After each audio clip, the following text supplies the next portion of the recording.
7:35 Central African Time. Hello, Sunny Bonani. My name is Bob O'Connor. We are out here at the Circuit de Spa Francorchamps in the Belgian Ardennes forest. If you've just joined us, you're just in time for Q1. It's the top tier of Breakaway League racing, and all these drivers will have 18 minutes in total to put in the best possible time that they can. Sadly, for the top tier Breakaway League racing, it is quite a diminished field, so Q1 and Q2 will pretty much have low stakes, because in any normal scenario, 5 drivers would be getting knocked out of Q1, leaving just 15 to compete in Q2, and then a further 5 getting knocked out and leaving just 10 to shoot it out and try to record the quickest time possible, which would therefore determine the order of the starting grid. But it's a diminished field, so hopefully, as the clock ticks closer to 8 o'clock and we get a sense of what the starting field will look like, hopefully then, things will look very, very good. But I'm not alone out here in commentary. I'm joined by none other than Tindo, who's been having an interesting time on his fight back, clawing his way back to the top tier. Tindo, it's good to have you in the commentary box again. Yes, Tyson. How are you? It's been long, eh? Way too long. I'm very well. It's always looking forward to hearing your takes on this track, which of course can be deceptively tricky. We saw how many safety cars came out in the Tier 2 race. And I'd also just love to hear your thoughts on what kind of a time we will be seeing in Q3. In Tier 2, the quickest time was 1 minute 44 seconds, .647. Sadly, it doesn't look like the champion Seaflay is going to be here.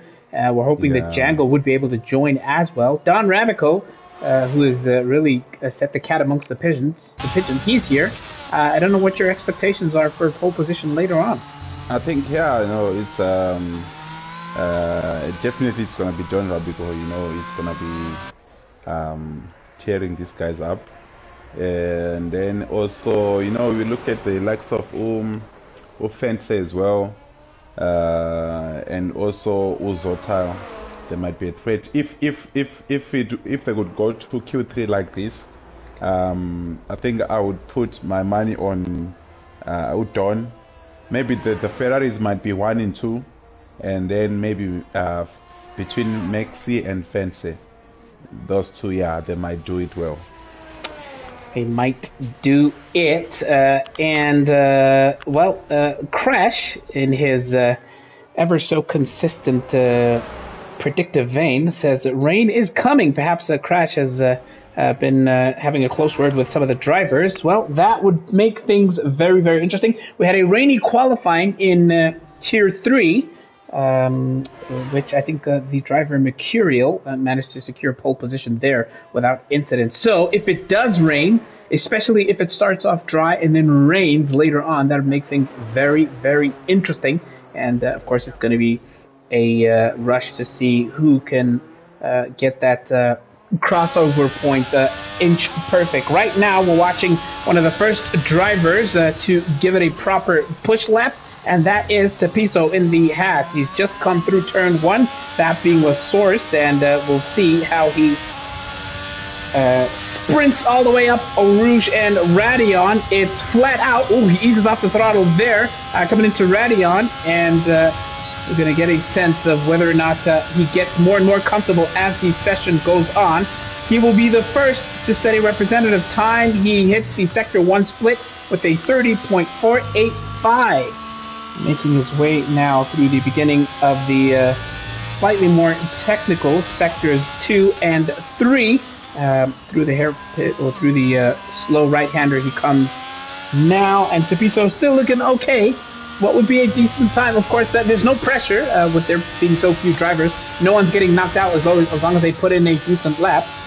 But if you haven't had much practice, then I suppose you just want to come through safely and would you be sandbagging, or for the sake of being comfortable, Tindo, would you push from the get-go?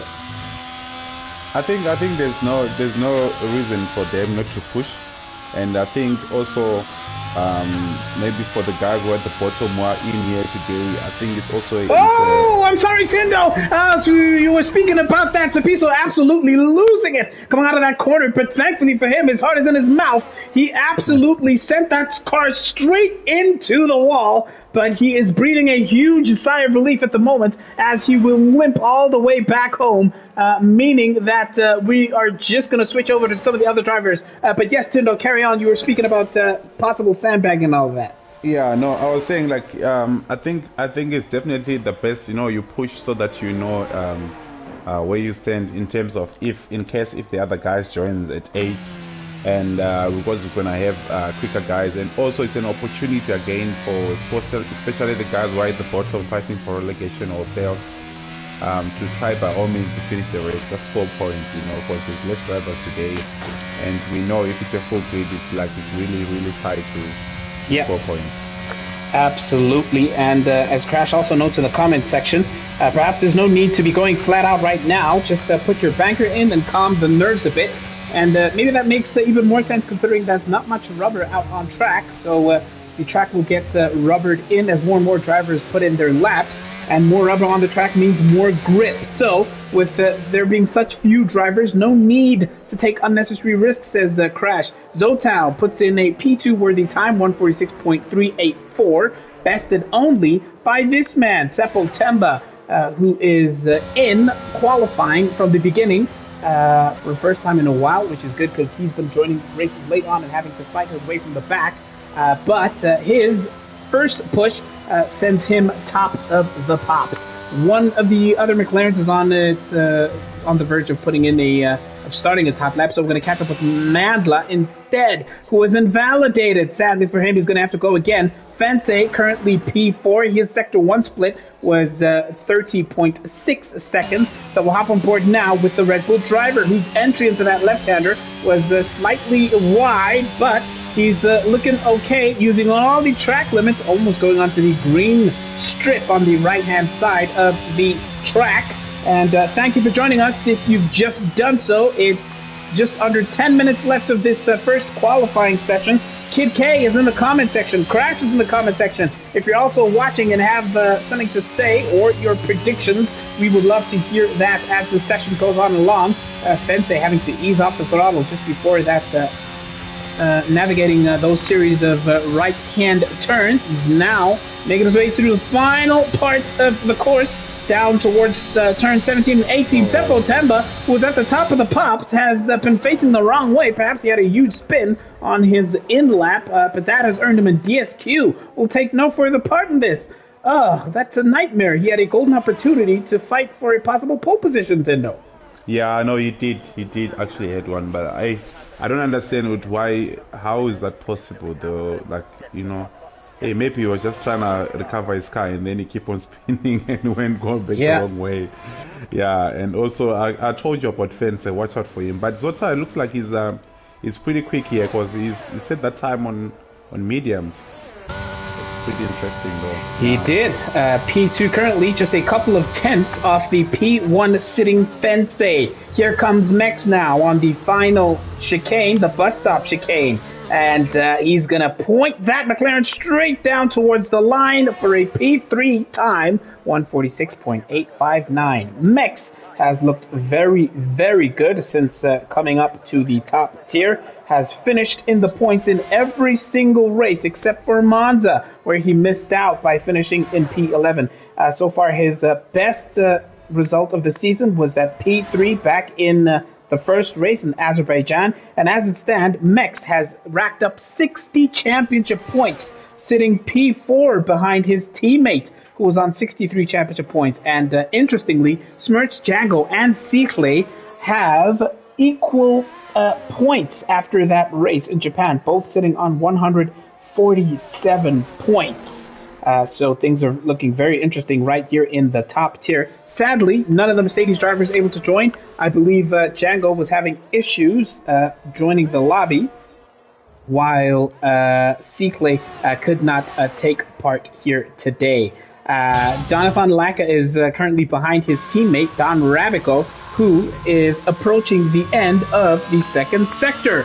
Don Rabico is someone that Tindo has, without surprise, expects Don Rabico to be challenging for the podium, rather challenging for that pole position, or perhaps even comfortably sitting in that pole position, but it doesn't look like he is giving it a proper push. So we'll switch instead to Don Laka, the two Dons, currently helming Ferrari.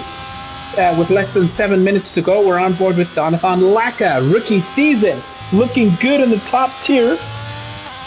Currently has racked up 19 championship points, so he's not quite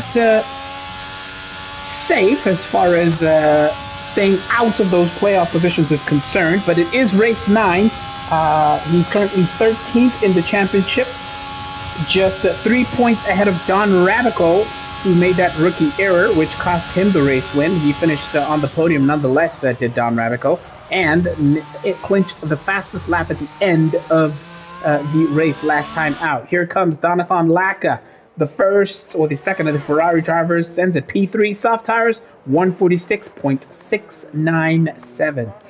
What about Mandla? He had invalidated his first attempt. He's on a fresh set of medium compound tires, currently making his way through the second sector. Here he comes now towards the Puhan double left-handers. Goes down all the way to gear 6, almost invalidates, but keeps it together at the last minute, just before that final left-hander through Puhan. Now, towards the end of the second sector, Mandla not looking too comfortable as far as maintaining as much speed as he possibly can. 117.5 split at the end of sector 2, and has a huge spin, faces the wrong way now on the same sector of track where Tepiso had his early struggles. You must always try by all means to avoid that curb. If your car goes wide and the curb is in the middle of the car, you're definitely going to spin. You're definitely going to spin, because now I think he went too hard as well on the throttle as well. And he's trying to recover the car too, and yeah, that's what will happen there. He's lucky that he didn't actually DNF there. His heart would have been in his mouth at that moment. Looks like Zotal is just comfortable enough just to retire in the pits. No need to risk things unnecessarily. And with just under 5 minutes to go, Zotal's just happy just to have his banker lap and just make all the necessary adjustments. Here. The Mercedes is here. Oh Lord! I thought they were just playing, mind games. Where they just gonna wanna start from the back, and then lap everyone. Bafuna ukudlala ama-mind games. I-last to first challenge lama Mercedes ayi-problem thina man. Cabanga last to first ku-tier 1 kanjani? Django is here as Tepiso also opts to retire his car in the track. We're on board now with Mandla on those fresh softs. I'm not sure if he had already made his way back to the pits, and because we saw him have that huge moment. No, Mandla he's still on the track. He's actually on that double left as well. That's where he's approaching the same corner that he's been spinning on. So let's hopefully this time you'll do better. Invalidates again. Invalidates coming out of turn 14. Sector 2, not Mandla's favorite, not by any stretch of the imagination. So we'll either be watching him give it one final go. Of course, there's no pressure as far as getting knocked out here, it being such a diminished field. All he needs to do is just set that banker lap, and then Q2 is where things could possibly get more interesting. Ngawako, aka D-Wax Tindo, very, very consistent driver. He's now he joined the lobby a little bit later than most of the guys, and now on his outlap, but very, very consistent. Always racks up points whenever he's starting a race. His best finish was actually last time out in Japan, where he crossed the line in P5. Ngawako, D-Wax, once again, that experience telling. He has racked up I'm just looking on my sheet. Oh, he's actually currently P5 in the driver standings, so looking very good. 42 points, right behind Mex. And yeah, he's just looking very comfortable, very confident in that. Yeah, no, it's actually a good thing. I think, like what I said before, I think on my previous podium visit, like, you know, John Rabiko, what happened to him? Oh, he just said Retired in the something. pits. Oh, yeah, I think like what I was saying, which, you know, just be consistent, you know, like make less mistakes. Definitely you're gonna score a chance, you know, as much as we have the top 3 or 4 guys who are very quick, very, very quick, like Choboza, John Rabiko now just joined as well. We have Usiete, we have Django. So if you could just, you know, score points almost like every race, there's a high chance that, you know, you survive during the season. And then, because most of the guys are making so many mistakes, they end up like, no, it's a glitch. They end up making mistakes, and then they DNF, they don't finish the races, and then they don't score points. Like now we're on race 10, I think, and or race 9, I mean. You find there's 2 guys who are still not even sitting on 10 points, you know, and yeah, it's all about the mistakes they're making, trying to put pressure on themselves, of which sometimes, you know, you just need to relax. You know, if it's going to happen, it's going to happen. Don't make mistakes, avoid contacts, you know. If you're quick, wait for the right time to overtake. Don't try to push like the DD Pro guys, you know. Yeah. Just keep things as simple as you possibly can, especially in a Q1 like this, reduced field, where all you need to do is just bring it home. So, yeah, even if you wanted to, you could, try those mediums, as 4 of these guys have done. And you could even use your first lap as a sort of a warm-up lap, if you so wished. Just making sure that you're feeling as comfortable as possible and minimizing those mistakes. Someone who has capitalized even when making a couple of mistakes in earlier races is this man. Smirch Django has yet to set a time. He's got less than a minute to do so, as does, of course, Nkawako, aka D-Wax. Everybody has just 20 seconds to cross that line and take that and take their final chance just to come across the line with their banker laps, including Mandla, who's been out on track for quite a while, but sadly hasn't been able to put in a time as yet. So Django, D-Wax, Mandla are the drivers that need to get it done, because it's time up. He has a Sector 1 split of a 30.4, does Django, looking very, very comfortable out here in Belgium. Let's see how his Sectors 2 and 3 will fare. Looping turn 8 into the turn 9, which comes at you so swiftly, he doesn't take the curve on the right-hand side of that. He will absolutely send it straight down towards turns 10 and 11.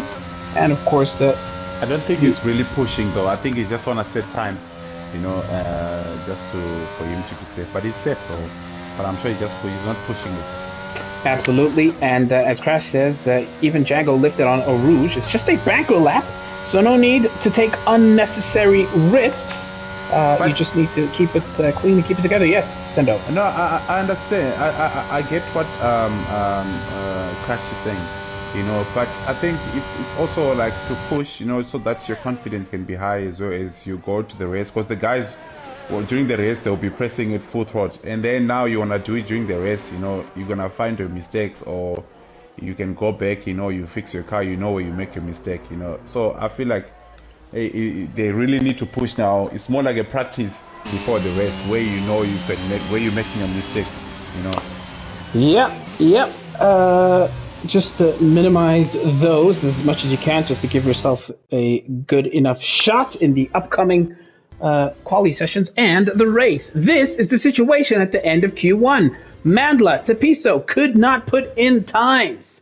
And Seppo Temba, unfortunately, suffered a disqualification. He may have had a huge spin off camera, saw him facing the wrong way for too long, and, race control and the stewards just said, nope, you're not allowed to do that. Fence's time-topping effort is a 146.1, and Zotal is about 2/10 back. Donovan Lacker third from Django, Mex, and Nkawako, aka D-Wax. Kaposa 7th, Don Rabico 8th of the drivers that put in a time.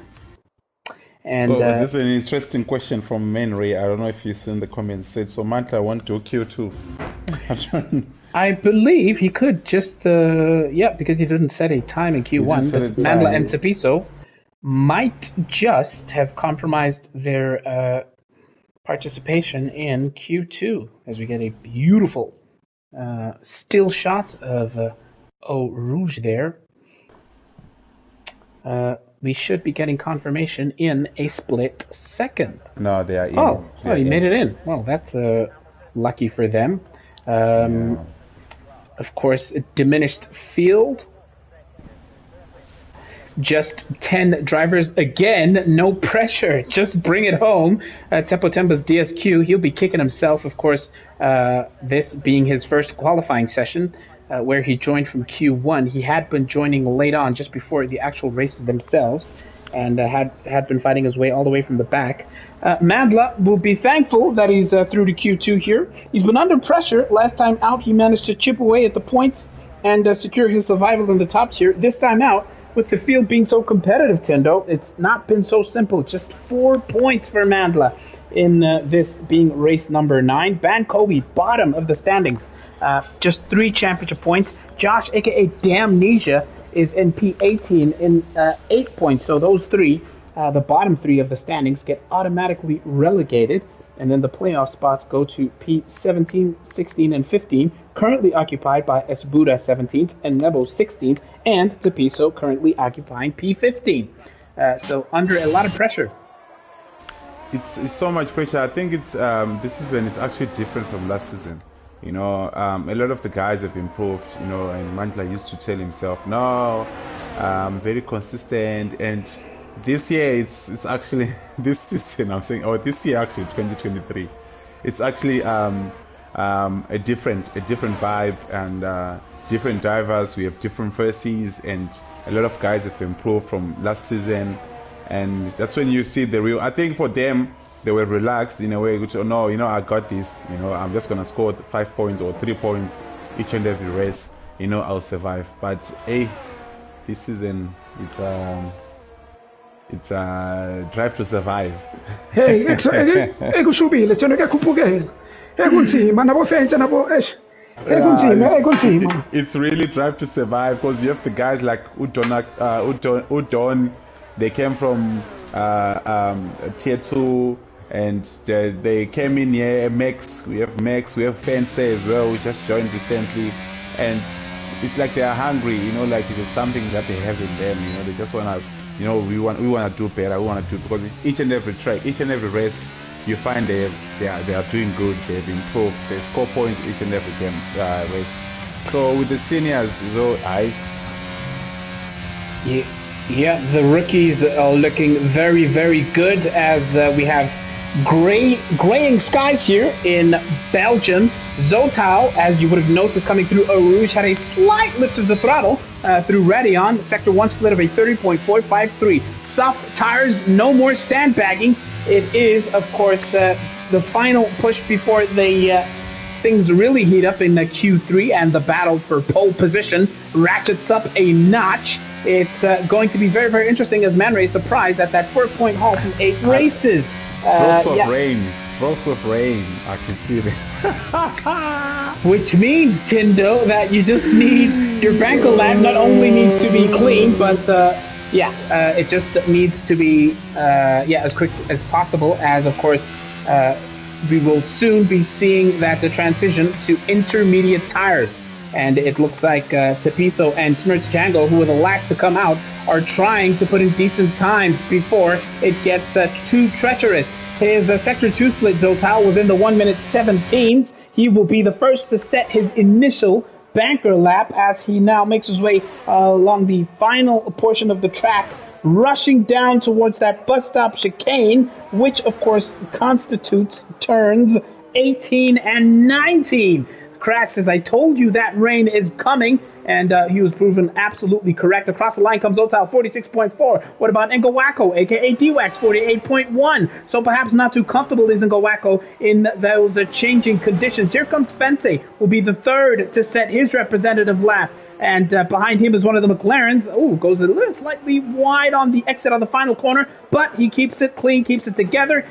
48 is his time, and Kaboza goes P2 with that 47.2. And is it Don Rabico across the line? It is Rabico, I believe, who had perhaps invalidated on his initial attempt. So we'll see how he fares. Here comes Rabico, 48.3, just behind D-Wax and ahead of Fensei. Next across the line should be Mex. He's now at the bus stop chicane. Will also be happy just to have his banker lap in the bag, and he's going to want to bring it home safely. P6 for him. Mandla has already opted to go onto those intermediate tires, and Tepiso is on the verge of beginning his initial banker lap. Changing conditions. That track is darkening, Tindo, from Tepiso's vantage point. It's not going to be easy. It's not going to be easy for him to keep it clean all the way through here. Yeah, I know it's not going to be easy. It's not going to be easy. You just have to take it slow, you know, as he goes. I don't know why he should have just gone to the pit, you know, because at the end of the day, you just need to, like we're saying, it's a banker lap as well. You just need to do a one lap, and then that's it. So for Mantla, I think he's experimenting his setup as well. I don't know if they were running on wet setups as well, or if the guys were on the dry setup. So it's going to be very interesting.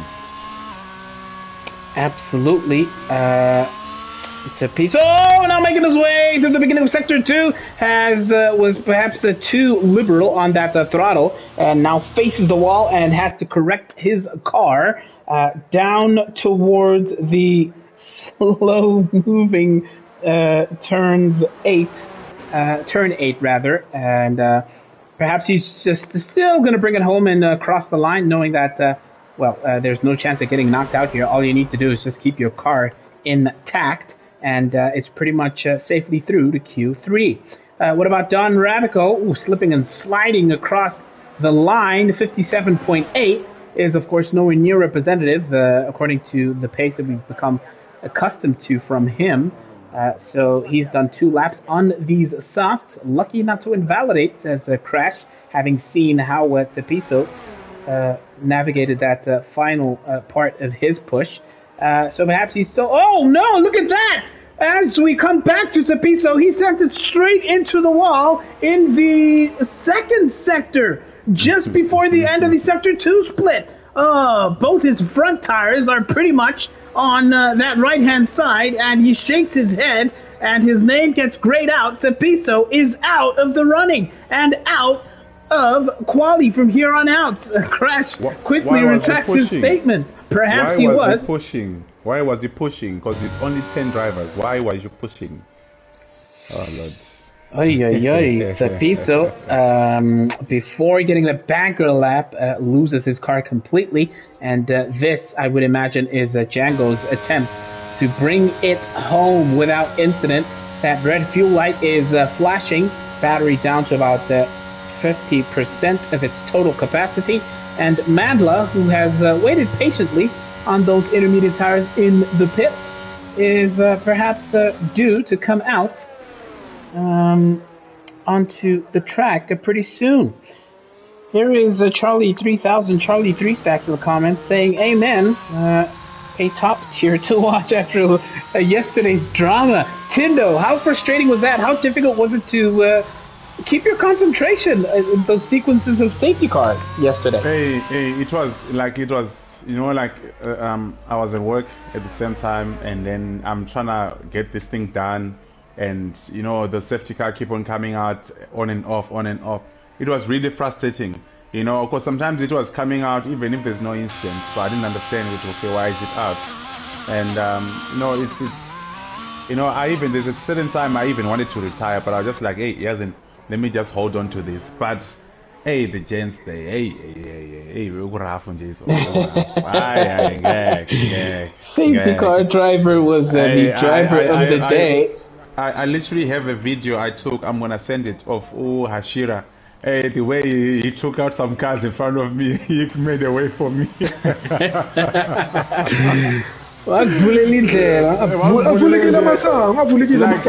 Like I had 4 cars in front of me, so I let him pass. You know, I let him pass Amabong because I knew he was going to do it. And he just went straight to those cars. He bumped all of them. Some they're saying they're throwing carrots. You know, they watched the video and the wings are flying. Those laughs. So it was, you know, but it was frustrating. Trust me. It was for, I think, almost half of the race or 3/4 of the race. We were just under safety car. So it was really not a nice thing. I think also for the viewers, you know, it was really not a nice thing to do, or even for people to sit and watch, you know, because it was safety car after safety car. Yeah, but of course, from time to time, those crazy races do happen, and especially if there's a lot of mistakes, then if you find yourself struggling for points, it could be a golden opportunity for you to claim some points. Zotal on those fresh inters opts to come back into the pits. So we will now hop over to Mandla, who has yet to set a representative time in this Q2. While most of the grid opted to stay, opted to come out early, Mandla stayed in, and well, conditions changed very, very quickly. But here he comes now, due to begin his initial push lap. Miss Bono is in the comment section. It's good to see you once again, and let's see how Mandla, aka Mindlo, will fare this time out as Charlie 3 Stacks, Charlie 3000, laments the power situation which has robbed us of a full grid here. Absolutely. Man Ray says, hangover from Valentine's weekend, mistakes happen in Belgium, which can't be explained. Mindlo takes it very carefully, coming out of our Rouge, almost invalidates there, as I believe the track limits are more closely enforced on towards the right side of that exit coming out of Radion. Here he comes now into the braking zone, sector 1 split of a 33.890. He keeps it together. The lap is still valid. He has got just over 3.5 minutes to set his representative time as we see that sparkling, glossy red and white livery of Team Alfa Romeo being handled in the capable hands of Mandla, aka Romeo. He's got just 3 minutes to cross the line and show us what his representative time will look like. That rain is getting heavier and heavier. Intermediate tires for him. We may yet see a race start, perhaps under full wet tire conditions. That would be very, very interesting.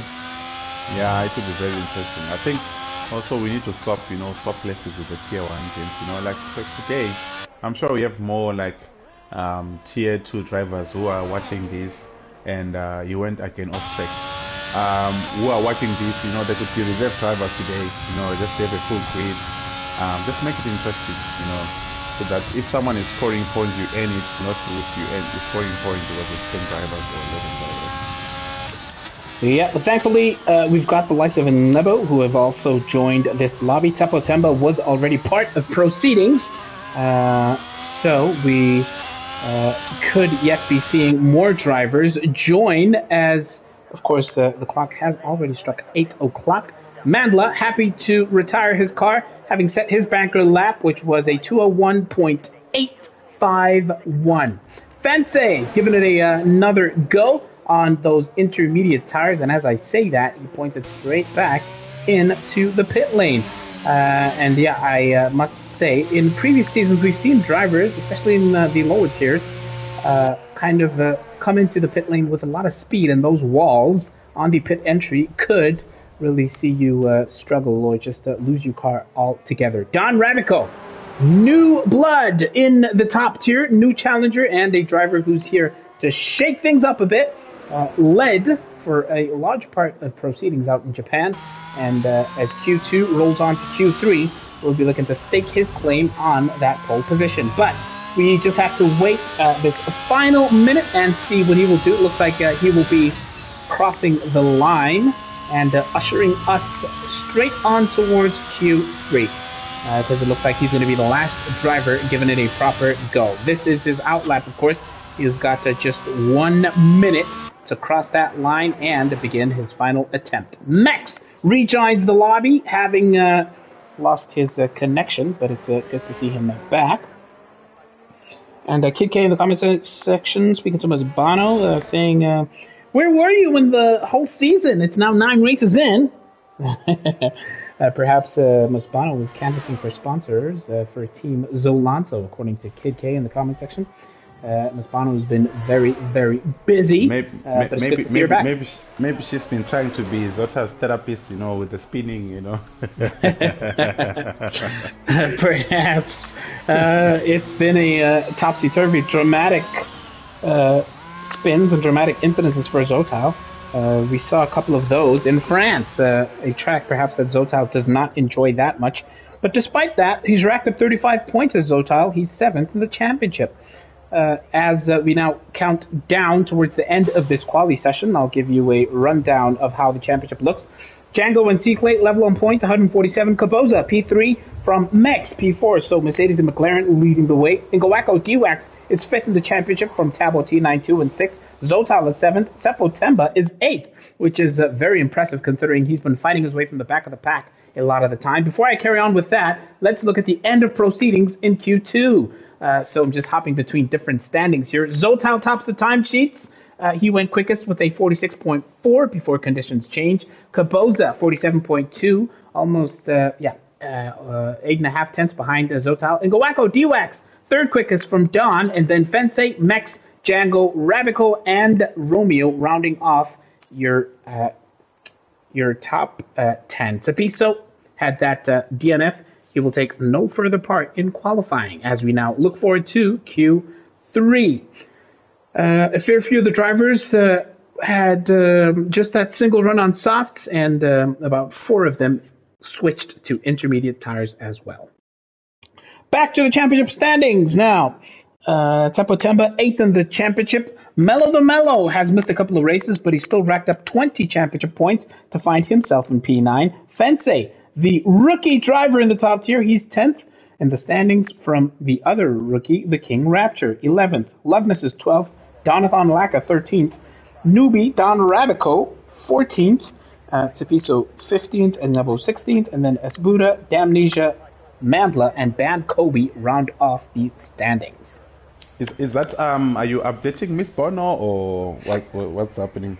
Now I'm just giving everyone a sense of how the championship looks. I thought maybe updating Miss Bono because it's been a long time. I'm sure she's surprised with some names here, or maybe looking at the charts. Who's this Don Rapico? Who's this Fancy? It's it's a new faces. We've got racers now, and I'm sure she will enjoy. Welcome back, Miss Bono. Good to have you back. It looks like Mandla is not going to waste any time, or in fact Zotal and Caboza side by side before the McLaren driver streaks ahead, and will look to set his representative lap first. He's just come out of Radion and makes his way along the Kemmel Straight. Let's see how his lap will fare. 5 of the drivers currently on the outlap. Make that 6 with Mex. Yes, Tendo. Now we're gonna see real times now. But now it's getting serious now. We're gonna see Don Rabico, who were playing with us P8 and Django's P7. Now we're gonna see the real distance. Whether you are banking or you were supposed to be practicing for this Q1. Yeah, of course, this is the top 10 shootout. Go quickest and, possibly claim that P1 spot to start off in the lead of this race here in Belgium. I do wonder if we'll have rain during the race proper, or if it'll be a dry start to the race with the changing conditions. Either way, we have about just under 10 minutes as Caboza completely loses his car. He loses the rear end of his car, slams the brakes as the steering wheels to the left and right, and Zotal just watched him kind of struggle there and just surpassed him calmly there. So Caboza really having a heart-in-mouth moment there, but thankfully kept it together. No contact with any of the bearers, Tindo. Yeah. I think also like what Menro is saying as well. I think you just need to put a lot of fuel in your car and then go and don't stop. Because I think with the inters as well, it's the more they get warmer, the quicker they get as well. Plus people that like the other race drivers as well are on track. you know, it will help out as well with your times as well. Absolutely. The more you run, the warmer the tire gets. And then that, of course, affects the level of grip that you could possibly have. Of course, grip being at such a premium in such conditions. Kaboza even struggled coming out of the final corner before beginning his proper hot lap. So Zotal looked like he had the cleaner entry into his first sector, 33.145 split through the end of Sector 1. And Crash, agreeing with what you've just said there about fueling up for a couple of laps. Oh, Zotal has a little bit of a moment there through the right-hander, but manages to keep it together in these challenging qualifying conditions. They will have just over 8 minutes to stake their claim on that pole position spot. It's not going to be easy. Notably, as you've mentioned in the comments as well, Don Ramico opting for a full wet tire compound. And looking at the way that this rain is falling from these drivers' perspectives, Tindo, it may yet be a decent shout to go out on those full wets. Yeah, no, I think you might be actually right, because the track is not. I don't think it's for inters, because you know we have water. The rain looks heavy on my side. And I think let's see what it does, John Rabigo. But I think it's a good call. And as we have, who just crashed? Someone just crashed. Looks like Mandla coming out of Rouge. Yeah, I know. But I think the track is a bit wet. It's a 50-50 chance. It's a 50-50 choice whether you go for wet or whether you go for inters. But let's see with the times as well. With how much is he gonna post? What time is he gonna post? And then we can judge from that. The judgment falls 2 minutes and .065. Here comes Kaboza across the line. 201.653. Django, I believe, should be next across the line. 201.1. P2 for him. Is that Ngawako on the verge? Yes, it is. One of the Ferraris following. Donathan Laka and Ngawako make it P4 and 5 respectively. And we have the McLaren, rather, of Mex next across the line on their initial push lap in these challenging conditions. 204.152. P5 for him. Fence next to stake his claim. And Don Ravico on those wets is going to be very interesting to watch. 2 minutes, .551. Very decent time. Challenges Zotal, but he's off by almost 5/10 there. Don Ravico on those full wet tire compounds. Let's see how he will fare. I think he's actually quick though. From what I've been monitoring him, he took the purple first sector, and let's see what he does on the second one. Because the rain looks heavy. It really looks heavy. I think the guys on Inter, they would have been quicker if it was a good tire choice. If the weather was permitting them to use Inters, because now it looks like the wets are the tires to go to. Definitely are. Mandla has lost it in sector, I think it's at that final corner, retired his car. It looks like on the exit of the final corner, Mandla has lost it there. So he will take no further part in this session without having set a time. Here comes Don Radical, now sector 3, and he rushes towards that final chicane, wide in the entry. And he may yet still manage to get that P1 spot despite that. Does he? No. It's P3. 2 minutes point 2 minutes 834, I beg your pardon, on those wet tire compounds. But if he carries on, as you've mentioned, we will see him possibly getting even quicker. So he's going to be one to watch. But it looks like the intermediate tire runners have not compromised. They're still pushing. They're still going. Zotal hasn't validated. Fence is now making his way in Sector 3, the beginning of Sector 3, but it doesn't look like he's going to be anywhere close enough to be able to improve on his time into the braking zone as the clock is about to tick across to the 2-minute mark. Django was back in the pits. How's Kapoza doing? Well, he's making his way now through the second sector. Still on those intermediate tires, which have already done 2 laps. He's still giving it a push. But yeah, as Crash was mentioning in the comments, it doesn't look like the type of conditions where intermediate tires could get the job done. Ahead of Kaboza is, of course, Don Ravico. Yeah, it looks like Kaboza is definitely lifted off the throttle there. So this man will surely be the indicator of whether or not a lot of time can be gained with this tire compound. Smirts Jangle, the championship leader, has also opted to switch tire compounds as Ravico has a little bit of a twitch there in Sector 3, but he already has improved by a couple of tenths.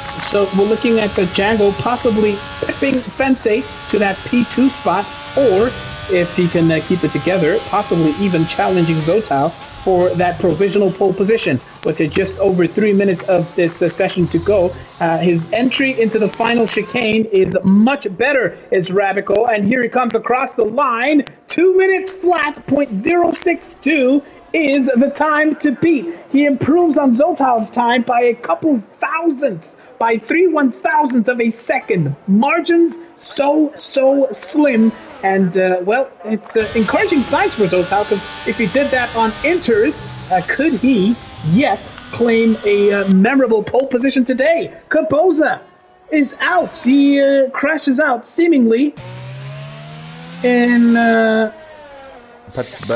oh, yeah, looks like he might have retired in the pits. Yeah, he might have retired in the pit. I was about to say, but now it would depend now with Zotao if he can improve on that, whether the conditions are still the same. Because the time he's going to do outlap was with this time, it might get, it might not be that wet as well, like for him to set that quick time on wets. Yep, absolutely. Oh, as Fensei has a huge moment.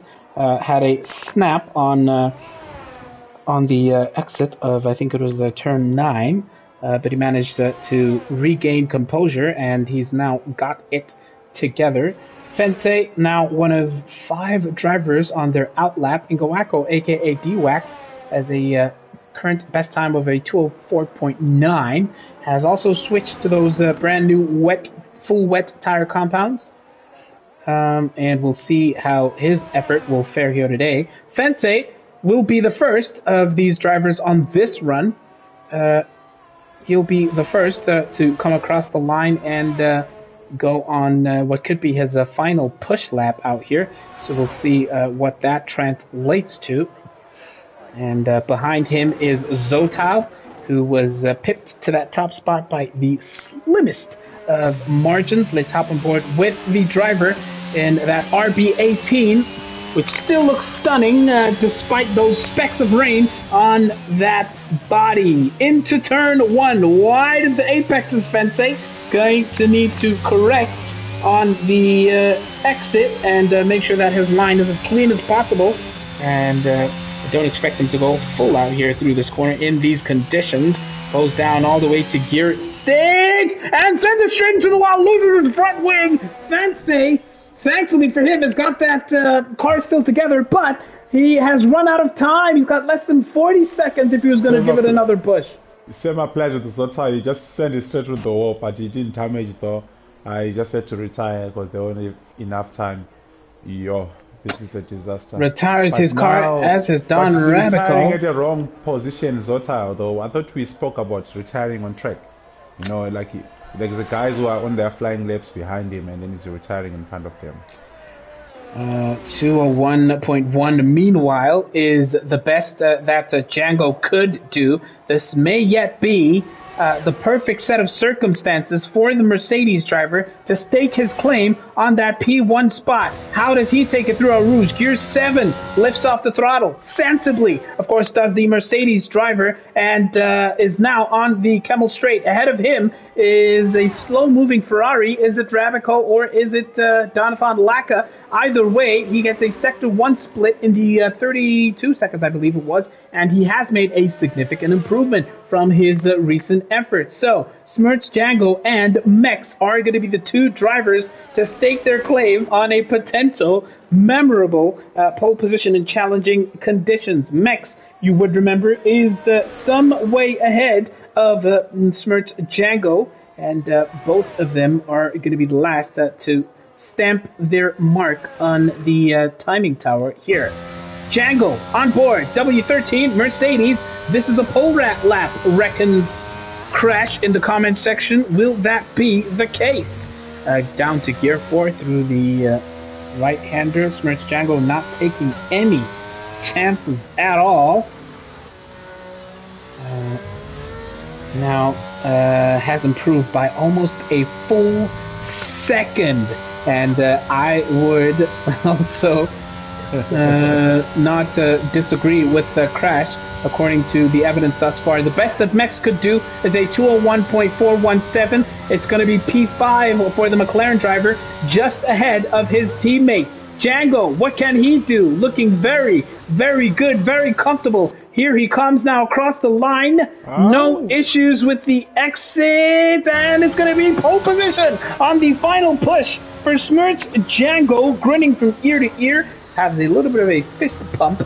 The Mercedes driver now in the pound seats to take full control of this entire championship. Considering C-Clay is absent from this race, look at those margins, just 4/100ths of a second between P1 and 2.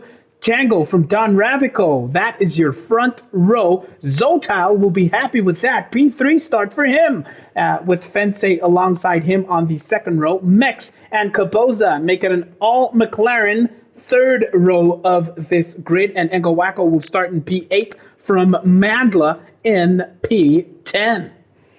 Oh man, oh man, oh man. So Mandla didn't post the time today on this, or Q1, Q3, Q2, Q3. Yeah, I think Q1 may have been the last time that we saw Mandla post a time, right? No, he didn't post. Remember, he spun, I think, and then invalidated his lap time. And then you went, remember when you were questioning again? Oh, yes. Yeah. And Q2 he didn't post as well because there were just only 10 drivers. And Q3 he DNF. Like I was saying, they should have practiced, they should have used the Q1 and 2 as practice, to actually, be confident enough with the track or with your limits. You can change your setup, Yeah. But it is what it is. Yeah, we'll see how his race will fare. He's in with a great shout to get a decent haul of points here today. Wendell Shazzy says one of the McLarens will be on the podium. They've looked very, very good, very comfortable, have the McLaren pair. Put in a lot of work in the simulator, and when they can, they do make sure that they get joint practice sessions together. Fence says wrong setup, possibly considering the weather, which is cleared up here, Tindo. So if it stays dry, then perhaps Fence may just have opted for a full wet setup, which could yet compromise his prospects, especially in a straight line. But on this track, I didn't have a straight line speed. Okay, let me just put it. But I think, as much as it has long straights, you might get a chance. especially when on the corners when you're turning, and you might have an advantage for the guys who has the straight line speed, because they will be very, very slow. I think that's what was happening mostly yesterday with the guys. They had straight line speed. But when it comes to the turning part, where there's sharp corners or the corners that needs you to go with the full throttle, and they couldn't do it. And so you find that maybe people were spinning or DNFing because of that. Yeah. Which, of course, was affecting their prospects in those races. Let's take a look at the tire strategies now. The top two medium tires to start proceedings with. Zotal and Fence in P3 and 4 respectively, going on that alternate strategy, which is definitely in the minority here today. Just 3 drivers opting to start on hards, Zotal, Fence, and the last one being Tsepo Temba, who is in P11 as things start. Mex on those mediums, and it looks like Caboza as well. So it looks like an alternate tire strategy in Team McLaren. Very, very interesting. Ferrari City Boys deliver, says Grimjaw in the comment section, cheering on the boys in the Scuderia team. P7 for Don and Engawako and Tapiso.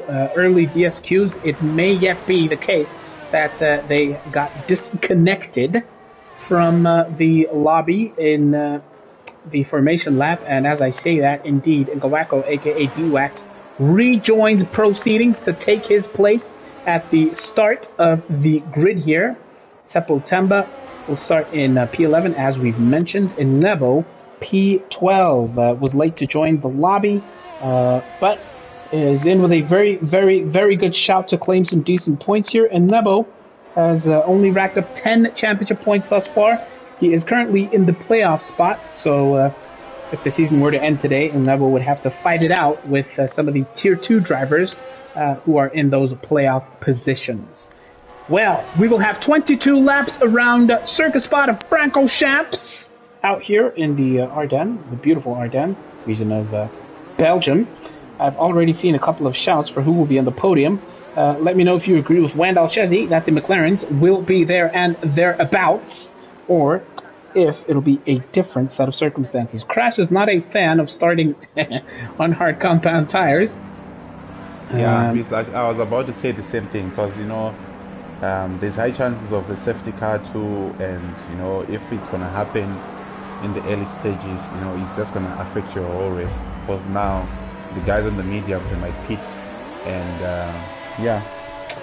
It's 5 laps, the only time South Africans look forward to the lights going out. And it's a beautiful start from the Mercedes and Red Bull, who overtakes Don Rabico, who now has to contend with a P3 spot. He goes wide to Don Rabico, trying to keep his nose out of trouble. What a sensational start by Composa, gaining 2 places already. Tapiso gaining 4 places since the start of this race. Absolutely sensational stuff. Through Eau Rouge they come, unscathed are most of the top runners. Oh, Temba sends it straight into the wall, and he becomes the first driver to crash out in dramatic circumstances. He was looking to possibly be in the running for a beautiful points finish, but he's out through Eau Rouge. Zotal is cursed. Say some of you in the comment section. I do wonder if these losses ring. We've got yellow flags all over the track. I was about to say the same thing. I'm actually laughing at that. Because that's how, like, wow, we kind of miss Bono of all the work she's been putting through. She's been away for a long time. Miss Bono, kanjani uzokhretha kanjani? Miss Bono ubhizi namakhandlela lana uzothi lo khretha Imagine she went for cleansing and all, but still. Sadly for Zotal, he's going to have to fight his way from the back of the pack. Tapiso, what a start for him!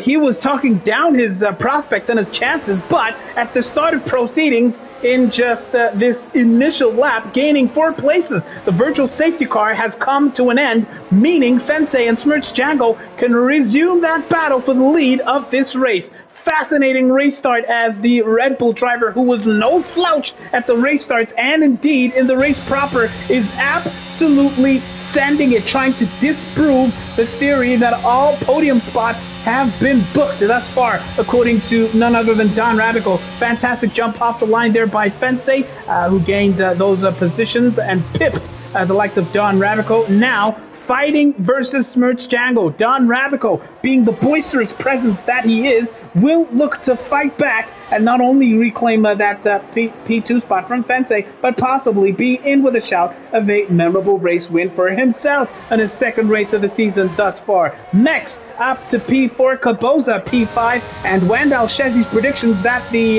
McLarens are ones to watch for those podium place finishes may yet be proving to be true. Beautiful shot we get of those orange McLarens through Eau Rouge and Radion as Don Radical on the Camel Straight retakes that P2 spot from Fensei. Now hunting down his good friend and challenger for the race win, Smirch Django. 20 laps of racing we have to go. Hopefully that initial DNF was the only one that we see here today. We really don't want to see a race chock full of safety cars, as was the case yesterday. Don Rabico takes a wide line entry into those left-handers. Not even 1 lap. What an easy pass that was for Don Rabico, says Crash in the comment section. Camel straight. There was nothing that Fensei could do about that. Don Ravico's superior speed and got that overtake down the outside line. Tapiso, who was in the shout for a decent race result here, is out of the race. What happened there? That is Tapiso's car just been surpassed by a Lambo facing the wrong way, and his front section is completely pulverized, bringing out the second virtual safety car, it seems, of the day. I think they reduced the safety car here. There's no way we can have two DNF and the safety car doesn't come out, you know. And yeah, but yeah, you know, it is what it is. It's tier 1 at the end of the day. Virtual, yeah. Safety car is out to Piso's car. The second to move out of proceedings. Sadly for him, Zotal in the interim racked up a 5-second time penalty for speeding under safety car conditions. So it goes from bad to worse for Zotal there. Yep, there it is. Confirmation. 5-second time penalty. And now he has to fight off Kaboza, who is behind him by just 1/10 of a second. Rouge Zotal lifts off heavily there, forcing Kaboza to do exactly that. Kaboza almost sending his car straight into the back of the Alpine. And now Kaboza thinks about going on to the inside, wheel to wheel, into the right-hander. And Kaboza, as DRS is enabled, gets that overtake done. But no, perhaps he got that done off the track. But as he does that, that compromises him. And Nebo is now in the running. Kaboza getting his lines wrong on that potential overtake. And now Nebo is fighting to potentially claim that P9 spot from Kaboza. Nightmare scenario for the McLaren driver, who's looking to recover his prospects, but now is under insane pressure from Nebo, who has saved up all of his battery and only now was starting to use a little bit of that ERS, trying to get that overtake done on Kaboza. Lap 3 of 22, under pressure is Kaboza. Tapiso detailing how he lost his car. He said he was an inch behind Kaboza when his car spun, and that is how he lost his prospects, sadly for Tapiso. So yeah, it's we commiserate with you. It's quite sad to hear how that came about. We're on board now still with Nebo fighting to get this place from Kaboza. Don Ravico quickest 153.372 at the end of lap 3. Beginning lap 4, Mandla reclaims that fastest lap from Don Ravico. So he's looking comfortable out in P6 as we watch Nebo, who has commandeered one of the W13s today in his potential fight back versus that McLaren of Kaboza. Zotal is hunting down Ngawako, aka D-Wax, and of course Ngawako is about 4 seconds off that position currently held by Mandla. Topoza, I think he just went off track there behind Zotal. They just need to be careful. You just need to be careful, or he might lose his car anytime soon, because the way he's driving, I don't know whether it's a wrong setup or what, but he's really feeling it, or maybe the pressure is getting into him. Perhaps that pressure is starting to tell. As we were watching that battle towards the bottom of this grid, Mex and Fensei had a little bit of a moment between them. For a split second, the Mex had actually gone ahead of the Red Bull, but he could not hold on to that position. Fensei fighting back vigorously, and now is keeping that McLaren at bay by a factor of just about half a second. Mex huffing and puffing, trying to hang on to the coattails of the WRB18. Kaboza losing his car. Send it to the wall. Send it to the wall straight. Send it to the wall. Like I just said, now you need to be careful, because the way he's pushing, you know, he's making mistakes, you know, silly mistakes. You know, you just need to calm down. But now he sent it to the wall. Luckily, he didn't TNF though. Very, very lucky for Kaboza as we watch his teammate hunting down that RB18 of Fensei, in the hands of Fensei. Ahead of these guys by about 3 seconds, it's still the top two. Django versus Don Ravico. Django hasn't been using up all of his battery power. He's up to about still hovering near the 90% mark. Don Ravico doing what he can to stay within touching distance, within DRS. On board with the Ferrari driver. Camel straight where he got that overtake on Fence. He does exactly that, this time on the inside. Django with the switcheroo trying to go on the outside on the exit of the left-hander. Oh, what a beautiful overtake, reclaiming a space. Smirch Django now up to P1. Don Rabico, will it be from friends to foe as far as this race is concerned? He hangs on, hangs tight, and is still in that P2 spot. Beautiful racing, so close but barely making contact in exhilarating wheel-to-wheel battling in lap 5 of 22. Don Rabico wants to be the Don out here in Belgium in the Ardennes Forest in Circuit Spa Francorchamps. What a move by Django to reclaim that P1 spot. Lovely racing, says Debo Kraft, aka Bongani. These city boys are smelling blood, says Grimjaw, who's cheering on the Tifosi, that being Team Ferrari. Don Rabico in with a shout of what would be a memorable initial race win in the top tier of Breakaway League racing in only his second race of the season. And we've got a hell of a battle out here in Prospect, lap 5 of 22. Will Don Rabico just bide his time and look to go for it again on the Camel Straight? I wonder if that'll be the case. Mandla back in P6 racks up a 3-second time penalty. He becomes the second driver to rack up a time penalty alongside Zotal, who still has to contend with that 5-second penalty for speeding under safety car. Don Rabico versus Smirch Django, who has clearly been using his battery because he's almost a second ahead going into Eau Rouge and Radion. Gear 8, full send, flat out by Don Rabico. Camel straight. He doesn't look like he'll be anywhere near close enough to attempt another overtake this time, Tindo. Yeah, no, I've been also watching Zotal and Utiwax. It seems as if Utiwax has straight line speed. You know, as much as Zotal is trying to close on, as soon as they get on the straights, he's flying away Utiwax. But now they're side by side, but still, he has the DRS, he has the ERS, nothing is working on him. I think Utiwax, he has it set up very well. He is set up well. And so let's see how the battle goes as well. So it's medium versus hards. So let's see what happens in the end. Mediums versus hards with D-Wax on the quicker medium tire compound. Behind Zotal, of course, is another medium tire running driver, that being Nebo. And Caboza has already pitted for a fresh set of tires. As Tindo mentioned earlier, Caboza spinning out, making contact with the wall. Not a good race, not a good day for Team McLaren, or at least for that McLaren driver. So Caboza is going to look to somehow recover here and regain as much momentum as he possibly can. Lap 6 of 22. And Gowaco, D-Wax, has finished in the points every single race this season. He keeps his nose clean, he stays out of trouble, and he collects the points. Right now, he is looking to stamp out his advantage against the P8 running Zotal, who is in that Alpine. The top two have just crossed that start-finish line. In fact, they've already come through the source and are going to resume their battle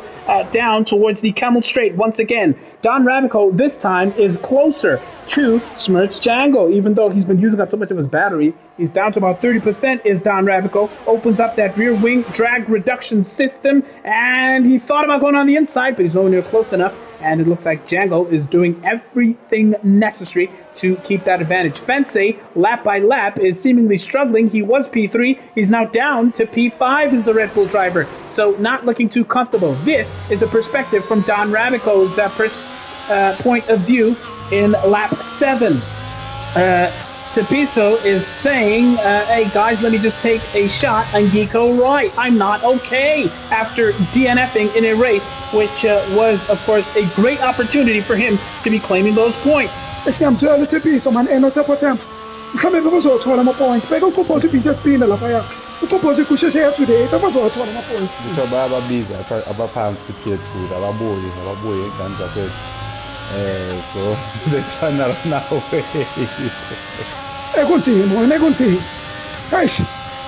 Let's see how it'll go now for Don Rabico, hunting down Django. Lap 7 of 22 out here.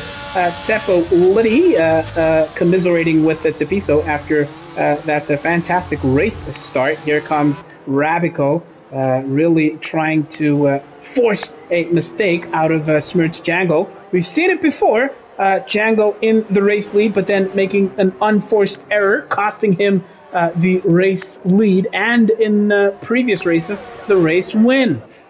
So right now, he just needs to keep his head and make sure that the rookie does not claim a maiden race win in the top tier of Breakaway League Racing. Back on the Kemmel Straight, which looks to be Don Rabico's favorite spot to attempt an overtake. Django weaves to the left, then tries to defend the inside line. Rabico is wheel to wheel. Rabico, Django makes all the room in the world for Don Rabico, trying not to make contact and trying not to bang wheels. Don Rabico is now on the outside, going into the right-hander, but nowhere near close enough to get that move done. It's beautiful battling by the top two here, Tindo. Yeah, it's a beautiful battle as well, and the top two and also top between P7 and 8 as well. It's more like we're watching the same race, because everything you're mentioning right now is the same thing that's happening here between T-Wax and Zota.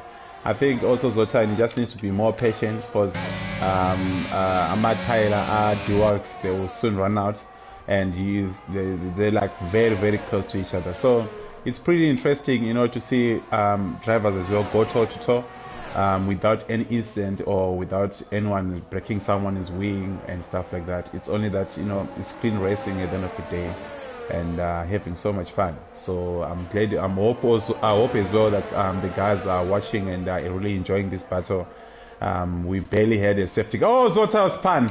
Oh, Zotile facing the wrong way, and his car goes as he corrects that line, and he'll be kicking himself once again, having that huge spin in that Titanic tussle with Ngawako, aka D-Wax, who will now breathe a huge sigh of relief, knowing that Neville behind him is, just sneaking within his DRS. So Ngawako D-Wax adjusting to the new competitor behind him, but Zota will absolutely be kicking himself. He started on the hard tire compound, so if he would have managed to keep his nerve and keep things together, Zota would have been benefiting by the time the medium tire runners would be coming into the pits. But that mistake is going to cost him dearly, and he's now fighting his way back from P9 as things currently stand. Back to that battle for the race lead now. Don Rabico, half a second still behind Smirch Django. They're both hovering at the about 30% mark as far as their remaining battery power is concerned in lap number 9 of 22. Beautiful battling between these two, as was the case between Ngawako and Zotile before his spin. So Don Rabico was absolutely sending it in earlier laps, but right now content just to stay tucked in the slipstream of the race leader and not yet going for that overtake as things currently stand. Mex behind these guys, running in P3, having a bit of a lonely race, 4 seconds behind the top two, but he has to watch his back because that man, the other Don, Donathan Laka, is trying to get within DRS of that McLaren, and within saying that, in doing so, he's used up all of his battery, has Donathan Laka. He's now within DRS. He just needs to keep it together, does Don, in that rush towards the Kemmel Straight, which is that upcoming DRS zone. He keeps it together. Still 9/10 between Don and Mex, and behind them by a factor of about 1.4 seconds is Fensei, who was in the reckoning for those podium finishes, but has slipped a little bit further away in the intervening laps. Back to the battle for the race lead now. Donathan Laka, definitely the most improved driver in the league, says Crash, as Tapiso is, he's not sad to see Zotile struggling, according to his most recent comment. Athi uThepisa uzothini uyalunga athi athi ulayekile uzothini akathunga njena uzothini anini Thepisa akathunga njena Thepisa. Basically namhlanje maybe Zotile, he knows with the engineer's back, maybe it's gonna improve. Kanji, no, it didn't work. I think Miss Bono needs to go back to wherever she was and consult again, because it's really not working. Perhaps Zotile fans get together for a bit of a vigil, sing songs, sing hymns, and well, plead for a change of fortune as far as Zotal's spins are concerned. But we are pretty much near the halfway mark of proceedings here. Lap 10 of 22. It's been a beautiful sequence of proper racing. We've had, of course, just the 2 virtual safety cars after those DNFs that we saw earlier in this race. Don Radico now takes the race lead because Django has finally come into the pits before beginning what would be lap number 11. Mex, interestingly, follows suit. He pits alongside Django and will switch from those medium to the hard tire compound. Where will Mex come out? I wonder. The answer is definitely ahead of Mandla, because the Alfa Romeo driver has also opted to come into the pits at this exact point. And Neville opted to carry on, even though he's on the same tire strategy for medium, presumably too hard, at a later stage. Mandla now coming out of the pits, as is Ingawako, aka D-Wax. Capoza, already pitted courtesy of that earlier mistake. He will now hope to come out ahead of Ingawako, but he was so far behind with the McLaren driver that he will see Ingawako now making his way through the source, and well, he's going to have 6 point... the answer is 6.5 seconds that Capoza has to catch up to the P9 running Ingawako. Don Ravico's lead, courtesy of the pit stops, is now 7.5 seconds. A sensational effort, and he's probably pushing as hard as he possibly can so he gets that overcut and can guarantee that he can hang on to the race lead by the time Django catches up to him after his own pit stop. Pushing it. Look at that gap now, 7.7 seconds at the halfway point of this race. Fence, of course, going long on those hard tire compounds, as is Zotal, who's currently sitting in P7. Don Ravico pits exactly 1 lap after Smirt's Django, and here comes Fence, who will cross the line. Donathan Laka is also now joining the likes of Don Rabico in the pit lane. We're now watching Smirt's Django, who is huffing and puffing and pushing as hard as he can to make sure that the undercut works. They're pretty much at the identical point of the track, even though Don Ravico is exiting the pit lane, and the undercut has worked. Smirt's Django, by a hair, by the tiniest of margins, comes out ahead of Don Ravico, who, you must remember, still has to warm up these hard compound tires, whereas Django's tires are a lap old and well within their working temperature. He weaves to the left and right as Don Ravico, trying to get some temperature into those brand new hard compound tires. That compromises his entry into those turns. We're going a little bit wide, as you've mentioned, hard onto the curb to the right-hander. That was a good call by Django to pit when you did. So says Crash in the comment section. Advantage Django, lap 12 of 22. Don Ravico is now going to have to fight his way back into the reckoning for DRS because as things stand, that gap is now 1.8 seconds between himself and the P2 running Smirch Django. Fence, of course, has yet to pit, and he's got that time penalty to contend with, so it's not exactly smooth sailing for the Red Bull driver, and we'll get a sense of how Don Ravico's fight back will fare as these laps tick right on along. Everybody has pitted at this point of proceedings, the last of which being Enlevo, currently about a second and a half ahead of Ngawako, aka D-Wax, running in P8. He's just exited the pit, so he will have the freshest set of tires. No, in fact, that'll be Fence, who is now coming into the pits. Smirch Django will get this overtake done fairly comfortably, and Fence will hope that he doesn't come out in too much traffic and that he can fight his way back up the reckoning. Medium tires for Fence. Zotal is still also... no, I think Zota... Or has he pitted? No, Zota, I think he did pit. Remember when he had the span, when he went on the wall? At the beginning. The beginning. Yeah, so So, Zotal so had... it's gonna try and push as much as he can, maybe hoping for a safety car, or maybe it's gonna be hoping for a virtual safety car. Maybe he can go to softer tires or so. But hey, to 22, 10 laps to go, hey, it's gonna be hard if he has to go to the end. It's gonna be very hard. It will be. The info here, it doesn't look like he has stopped yet. Everyone's on one stop, with the exception. And I'm looking at the stops here. He mustn't pit. He must gamble for his safety car. So says Crash in the comment section. Well, Zotal's tires are, of course, not needing to warm up as Fense's are. So he managed to overtake the Red Bull driver, who is now breathing through the wound, but fighting for his life. Zotal, you would remember, also has that 5-second time penalty from earlier on, where he was speeding under the safety car. We're on board now with Fense 360. Ooh. Who was late on the brakes and is now looking to get that overtake done by any means necessary. Absolutely, Tindo. He just needs to pick his... enough, pick your spot, and then you're going nicely. Because this thing of trying to overtake on corners, Zotal is a Mr. Spinning, man. When it comes to corners, you would take you out as well. It may yet be a nightmare scenario. Of course, they do have a coming together there. Don Ramico in its fight back versus Django is within DRS. Oh, Fense braking so late. Zotal finally coming into the pits there, and Fense now back into that P4 spot. It's like you pushed him there when I got into the pits. Absolutely.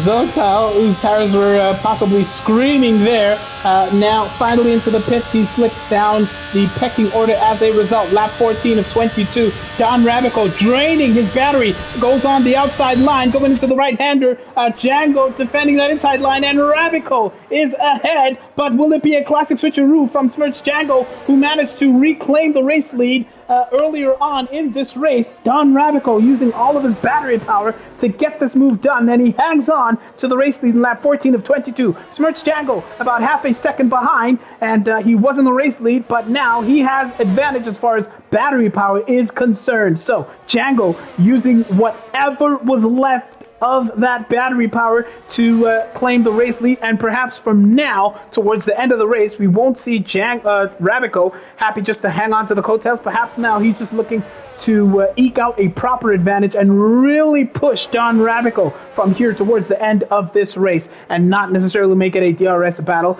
That gap now 8/10, so Don Ramico really not wasting any more time in that battle, just to stamp his authority on this race here, race number 9 in this breakaway racing season. The afterburners will kick in. Just you watch, says Grimjaw in the comments section. Clean entry and exit through that bus stop chicane, and advantage is 1 second. As Django almost lost it. That's why that gap opened like that. He almost went into the wall.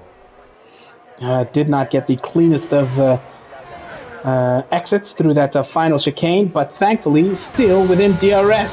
He's going to need to keep it flat out here, and he does exactly that. 8th gear out of Radeon, opens up that rear wing, hunts down the scarlet red Ferrari in lap 15, and Tapiso, sadly for him in the comment section, he's already thinking about the prospects of the playoffs. Well, it's only just after the halfway mark, Tapiso. You never know what might happen between now and the end of proceedings. Ingawako, a.k.a. D-Wax, whose praises we were singing earlier on, has crashed out, bringing out the safety car in lap 15 of 22, and the rest of the pack will be thanking their lucky stars because they will have an opportunity to get bunched up again. I think Kopoza might be thanking his lucky stars because he's just going out of the pit now, and the safety car is coming out. Oof, it's going to be interesting. Let's see what the leaders do. Maybe they'll go on soft or mediums again. It may be too early to come onto soft tires on such a long track. It's a 7-kilometer long track. Those soft tires would probably really die out quite quickly. But of course, a lot depends on how many laps we get, how many laps under safety car. It's the first full safety car that we get today. We've had 2 virtual safety cars after we lost Tapiso and Seppo Temba earlier on. Nintendo Wii cheering on Mex once again. Mex looking good in P3, about 14 seconds behind the top two. What a race they've had, really. Look at that. That gap. 14 seconds. That Mex is behind the race, behind P2. Manta looked to be pushing. He must be careful. He might be given 5 seconds penalty. Because he's pushing the car, bro. He's absolutely pushing it, and he's already racked up 6 seconds worth of time penalties. So not looking good for Madla. But as things stand, Tindo, 9 drivers out on track. All you need to do is just bring it home. Guaranteed points. Bring it home. That's what I was saying. Like, just bring it home. Oh, Jonah. Just bring it home. You don't need to, if you know that you're not quick, just keep your car on track. That's all. Because today, this is a high chance. It's an advantage for them because they have to, recover some points, especially guys who have not been scoring points. Oh, Mandla opted for soft. Very interesting strat by Mandla there. The top two also coming into the pits. Brand spanking set of medium compound tires. Don Ravico in the lead of the race. Perhaps Django had a slow pit stop there. But he's now down in P2. No, in fact, Don Rabico had, I think, already overtaken it. Anyway, it's P1 and 2 for Don Rabico and Django, respectively. Fence back up to the podium places. But, of course, remember, he does have that time penalty. 3-lap old medium compound tires, they should be fine between now and the end of the race. Mex had just come in for a fresh set of mediums, as had Donovan Lacka, but will have that time penalty to contend with. Romeo, soft tires, 6-second time penalty for him. Zotal has served his time penalty, now P7 for him. Golden opportunity for Zotal to really, hopefully, fight his way up this grid at the race restart, knowing that everybody ahead of him, all the way up to P3, is battling time penalties. And Nebo P8, no pens for him. Caboza, nightmare day for him, 6 seconds worth of time penalties for him. So really not a good day for Caboza. He's usually so reliable as far as keeping his nose clean is concerned. Today, 6-second time penalty alongside the likes of Mandla. Oh man. It's really interesting, especially on with Fence and Maxi. All of them are on 3 seconds penalty, so you don't have. They just need to keep it clean, the guys behind them on 5 and 6, they are not really a threat, so they just need to open the gap, especially from Zota, because it's the only threat I would say. He's not on penalty, so definitely if we could manage to be within 6 seconds or 5 seconds from Udon, you can score P5 there. But for me, seeing him catching on Umex and Fence, no, it's not going to happen. It's not going to happen because the guys are pretty quick. I think it's the top league and the midfielder and he's in the middle. So he just needs to keep his cool, I think, Zota as well. He might score a chance, Yeah. In the comments section, Igawako, aka D-Wax, saying, well, he made it out the car safely. Sorry to see you crashing out, D-Wax. Will be remarkably the first race that D-Wax starts, where it's, of course, the first DNF, and consequently the first race where Ingawako does not collect points. So sad to see, and hopefully in race number 10, we will see you back to your consistent best. Tapiso has no faith in Zotal, saying he's not going to do anything, even though all those drivers ahead of him are on those time penalties. Well, Zotal may yet prove you wrong. Your Lungello reckons Zotal might spin.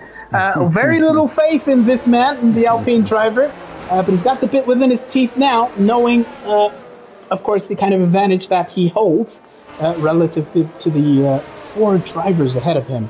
If it could be a quick overtake of Madla, and then they fight with Don, and the bunch stays fairly close together, it may yet be a surprise podium here for Zotal. What happened to Don? Oh, crashing somehow, losing his front wing under a safety car.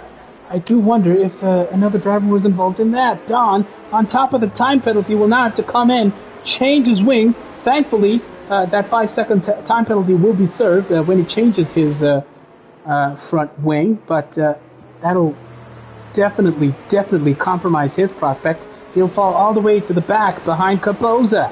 Don, what happened there, I wonder? And who else may have had their wing compromised? It looks like it's just him. Yeah, I think I'm sure Miss Bono is watching all these comments and then wondering what's happening. I think she really needs to go to Zotal's place. Ayosha impepho nje yabona makhendle abe khona yena nje bamnathise nje yabo bamthathe. Maybe the group will come back because you know, like I can see most guys that don't really have faith in him. It's like they're just waiting for the worst to happen to him. But you know, we must just wish him the best. You know, like yeah, he's coming from somewhere. You know, and you know, with the changes, with these ABS. Oh, safety car coming in. Hey, Don. Safety car is in, so that's bad news for Don, who will fall behind by some margin here at the race restart. And yeah, speaking of Zotile, initially, a couple of seasons ago, he was getting used to driving on the racing wheel. In the early part of this season, he did say that he was feeling close to being at his best in terms of his comfort levels on the racing wheel. And now, of course, one of the final hurdles to overcome as far as taking off assist, as you've mentioned, is taking off that ABS. And once he's fully comfortable with all of those assists off, it's a scary prospect to see what he can do. Being cheered on by Crash in the comment section. Let's see how his race will conclude. Don Rabico is the protagonist as far as the race lead is concerned. Here he comes now through the bus stop chicane. Smirch Django is about 7/10 or so behind him. Oh, Mandela has a huge spin, faces the wrong way, and falls down the pecking order as we begin lap number 18. Here comes Don Rabico, half a second between him and the P2 running Django. Fence goes wide on the exit of turn 1, but he still manages to stay within DRS. He's under duress, under pressure, under attack from the McLaren driver, that being next. And the top 4 have built up a 2.5-second advantage to the P5 running Zotal, who's taken advantage of that spin by the likes of Mandela. And Don Rabico, Django, side by side with Don Rabico, coming into the left-hander, and Django is ahead in lap 18 of 22. Don Rabico, will he fight back immediately? A beautiful overtake by the race leader. It's another yellow flag. Looks out. Mex spun again. Mex is now down to P7. He was dreaming of a podium finish, but it's been a nightmare for Team McLaren today. The gap between the top 2, now 0.4 of a second, as it's been absolutely sensational racing between Smirch Django and this man, Don Rabico, who has been absolutely boisterous and loud and proud, chest out, since coming to the top tier. But as things stand, well, he is just going to have to do his talking out on track. Lap 18 of 22. It is a race coming down towards its conclusion. And I do wonder whether or not the top 2 can give us even more entertainment, even more scintillating overtakes and scraps on this year track towards the end of proceedings. Fence doing well to stay within touch, but as I say that, he was about a second behind, but he loses a couple of tenths within a sequence of a couple of corners. Here come the top 2 now through the bus stop chicane. Once again, Don Rabico will bide his time. We know how much he loves going for it on that Kemmel straight. Django is at about 67% worth of his battery power compared to Don Rabico, who was hovering at the 70-odd% of his battery power. Fence huffing and puffing, doing the best he can to stay in touch. This is the vantage point from Don Rabico. 8/10 behind the race leader, not close enough to effect a possible overtake in lap 19 of 22. Beautiful race that we've seen between these two, but it's not going to be close enough to go on the attack into the sequence of corners over here. Fence 1.5 seconds behind the top 2. Zotal fighting for his life, 3.2 seconds behind Fence. So he's just got 0.2 to make up, and then it's a guaranteed podium finish for Zotal if he can get it together. I am Shell says Zotal is doing the Lord's work today. Imagine if the champion Cicle was here as well. Man, oh man, oh man. Django with that controller is doing a stellar job. So says Mpundo in the comment section. Unchained. Django Unchained. is the remark from Charlie 3000, aka Charlie 3 Stacks. And Nebo versus Mex is another battle to watch carefully. Mex made that huge mistake, which saw him falling out of those of the reckoning for a potential podium finish here. P7 is about 2/10 behind the driver who today has commandeered the W13 Mercedes. But Nebo, don't forget, is an Alpine driver. Mandla has that 6-second time penalty, has commandeered a Mandla, of course, is in the AlphaTauri, hunting down Mex. Nebo retires from this session. He becomes the 4th driver to DNF. Mandla goes for it at the bus stop chicane, and it's a sensational overtake. He's now up to P6, despite the time penalties, showing his experience and his class, and showing what he is made of. Mex has the inside line, though, into the source, and Mandla, will they go wheel to wheel? Will they make a little bit of contact? The answer is no. Mandla makes sure that he makes a little bit of space, enough space for Mex, and he is absolutely fighting for it in the in this 20th lap, as we now look forward towards the end of proceedings here. Meanwhile, Don Rabico in lap 20 overtakes Smirts Django. It's battles all over the place here. Mandla and Mex switching positions back in P7 and 6 respectively. So it's sensational sequence of battles over here that we are watching all over the grid over here as the laps tick on towards the conclusion of this race. Smirts Django goes wide on the exit of that particular corner, and the gap now half a second between the top two. Perhaps Django happy to stay within DRS of Don Rabico, and perhaps we will see a proper scrap as these two fight for the race win towards the end of proceedings here. Zotal was hoping to be within, of course, 3 seconds of Fence, but he finds himself 3.3 seconds, so he just needs to fight for just a couple of tenths, and he will claim that final podium spot. On board now, the Mercedes W13 Smirts Django and Don Rabico. Django, who has come screaming into the top tier, fighting for race wins, getting consecutive successive P1s and P2 finishes, and right now he begins the penultimate lap of this race against his good friend Don Rabico, who has also set things alight here in the top tier of Breakaway League racing. Whew, wow, breathless finish we have here in Prospect, Tindo. Yeah, it's really breathless. I don't even know where to look, because I was looking at who makes us now on Mandla, and then now there's another battle as well with Chopoza and Zotal. Sorry to cut you off. Django's on the outside. Will they make a little bit of contact? They do! And Don Rabico spins! But he manages to keep his car together. He will not be happy with that. From friends to foes, they make a little bit of contact. Don Rabico loses the orientation of his car and now finds himself 1.2 seconds behind the race leader, Smirts Django, giving absolutely nothing away in that fight back for that race lead and potential race win in this, the penultimate lap of the race. So right now it is full send, pedal to the metal. No more Mr. Nice Guy. Don Rabico has no choice but to absolutely drive on the limit here in the penultimate lap of this race out here in Belgium. Meanwhile, Zotal, in his attempt to fight back into the podium places, he's now well within 3 seconds of Fence, so it is a potential podium finish for Zotal if he can keep it together between now and the end of proceedings.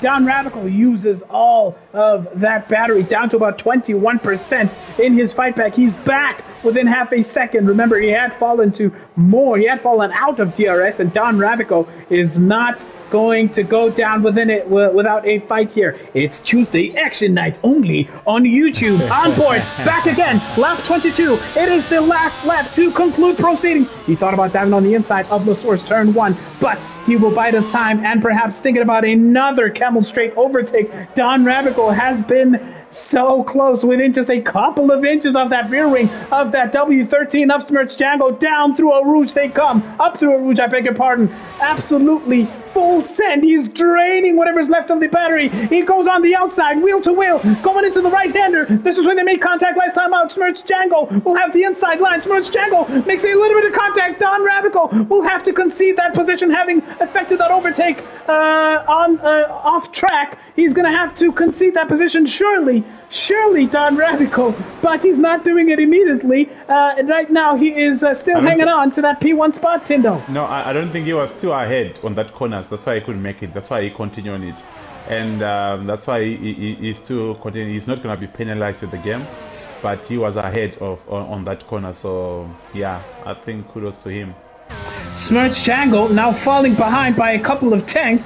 I would hate to be you, Exco. I would hate to be you, Stewart, having to review the incidents from this race. And in what has been a titanic tussle between the top two drivers, it's going to conclude perhaps with a little bit of a whimper here and not quite wheel-to-wheel battling towards the line here.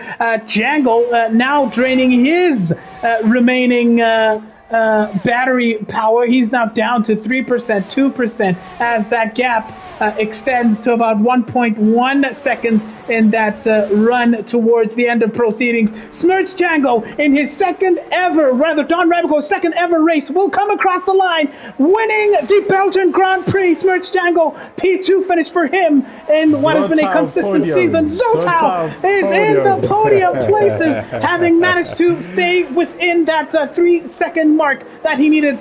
Fensei will come home P4, Mex P5, Kaposa P6, Mandla, dramatic race, will come home wingless in P7, but it's a points finish nonetheless. He will not care. Donathan Laka will also rack up some more points, which will count ever so crucially as this season hurdles towards its final third. Driver of the day, Zotao, do you agree? Zotao fought quietly. Wandal Shezi, who's your driver of the day? Jango was in trouble. That was in Fundo earlier on. Fire emojis for Zotao. And, of course, Wandal Shezi and Inati saying, what a race that was. Straight line speed, says Fensei. My wing was 14:18. He was under duress. Titus, the former champion, says Don and Django. What a fight that was. That was absolutely epic. And Gowako, a.k.a. D-Wax, says that the penalty took Mandel all the way down. And let's catch up now with the first driver to join us. None other than P3 Zotal. It's a podium finish. Drama, Zotal. Take us through that. Let's go. I think after the start I had, I'll definitely take P3 first corner. Incident with Mandla, I spin, I lose positions, track positions. I push. I think I trusted my pace.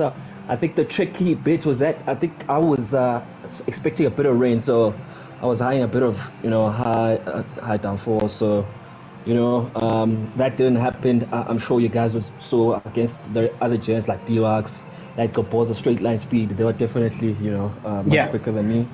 The race goes on. Obviously, what's a race by Zotili without a spin? I spin. I go back to back of the grid.